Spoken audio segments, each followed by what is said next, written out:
Hi, Missy Yost here with the Yost Group at EXP Realty in South Carolina, and today is Margaritaville Monday, and I am at the Performance Center at Latitude Margaritaville Hilton Head. Today we're going to go over how we build, and when you build in Margaritaville, usually your superintendent will bring you down here, or somebody will bring you down here and go through the stations on how we build.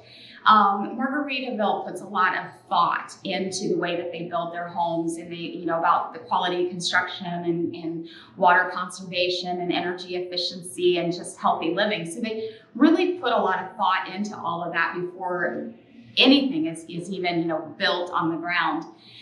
They also have an open door policy for inspectors. They feel like they don't have anything to hide. I mean, you do need to let your superintendent know that you are working with an inspector, but they welcome a second set of eyes to watch what they're doing and make it very easy for inspectors to come through.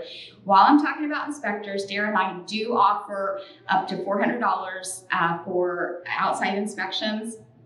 And a lot of the buyer's representatives will offer an incentive to go towards inspections, especially since so many people are building here from out of state and they can't see it go up. Just having that second set of eyes gives a level of comfort.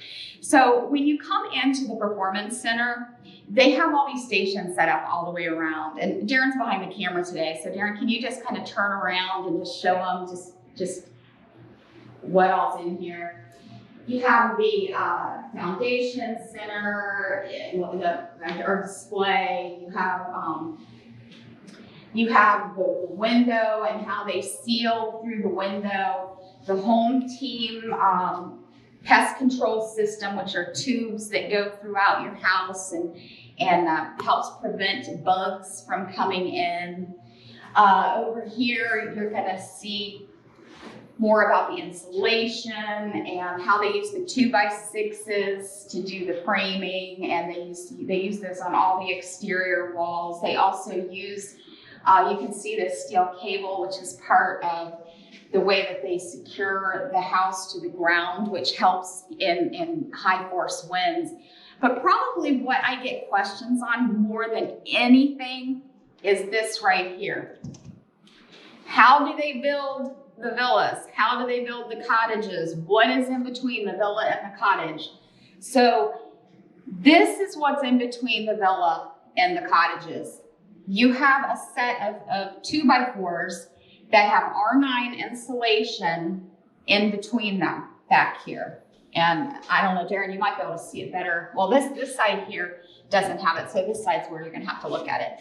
The R9 insulation that's inside there, okay?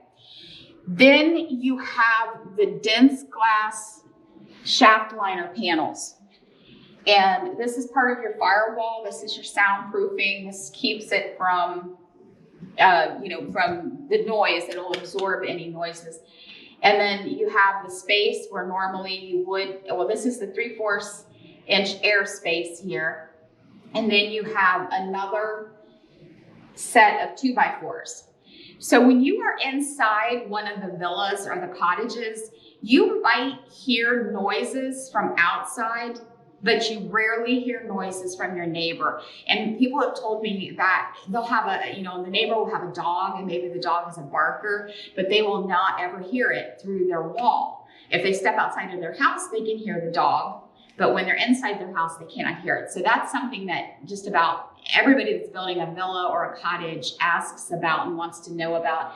It's come a long way from where it used to be. This is another thing that they do that I think really adds a lot. They have this thermostat radiant barrier. They put this barrier, it's like a sheathing, and then they have the insulation in there. And if you look, the regular sheathing, this is it's the same temperature hitting both sides. So the regular sheathing without the thermostat radiant barrier, this would be like a normal house without it. In the attic, it's running almost 100 degrees. With the thermostat radiant barrier, it runs at 80. Now, that's still warm. It's maybe a little bit over 80. It's still warm, but it allows you to be able to store things up there without the worry of them being damaged. In the summertime, if you go up in a regular attic, it'll take your breath. I mean, you're like, you can't breathe. But if you do have the radiant barrier, then it does help and it's a lot more comfortable. It's still hot, but it's more comfortable. So candles probably aren't going to melt. You can, store things up there a lot better. This is a standard feature in the villas and the single family homes. It's an upgrade in the cottages. And there's a couple reasons for that. The cottages don't have like the attic storage that the other ones do, so there's probably not quite the need for it. But if you do add it, it will reduce your thermostat or will reduce your heating and air conditioning bills. And it also adds an Ecobee humidity control thermostat, which is really nice. And that would come standard with the villas and the single family homes. When you come on through here, you'll be able to see how they do the roofing system, which they put a lot of thought into that. They use the architectural shingles. Then this is another thing here that causes confusion when you're going over the A options. This is a Renai tankless hot water heater. And the tankless water heaters do come standard with all of the homes here. But they will have something on there that talks about a recirculation pump. And a lot of people get confused thinking that it is actually the tankless hot water heater, and it is not. What it is it's a circulation pump that keeps your water continuously circulating so that it stays hot. So when you go up and you turn the faucet on, you have immediate hot water instead of having to wait 30 seconds or whatever to get your hot water. Personally, I think it's worth just waiting for the 30 seconds because it's going to cost you over $2,000 just to have the instant hot water. And it's also going to raise your electric bill because it has to continually circulate. They always have this TV on that explains better. It'll go over things in here. So if you're ever in here, you can follow along with the TV as well. This is another feature that causes a little bit of confusion. This is your hub where all of your wires are going to come into the house for your wireless modem and security cameras and internet, DVD, satellite, everything. It comes in here. So your main modem will be here. This is usually in the laundry room.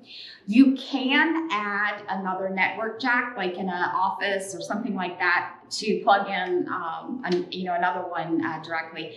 When you add your TV jacks, your high-lows, and that sort of thing, they will come with direct connect cables on them.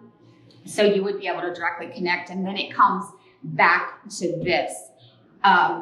If you're running wireless in your house, a lot of times what we find is the den is located right next to where this is. And so then, it's probably going to run pretty good on wireless. But if you do have a computer that needs to have a direct connect in one of the other rooms and this is too far away, you may want to think about putting another network jack in for that room. The garage door is the last thing here, and it's braced for hurricane force winds, which hurricanes in this area, we do have them. We are a little bit more protected.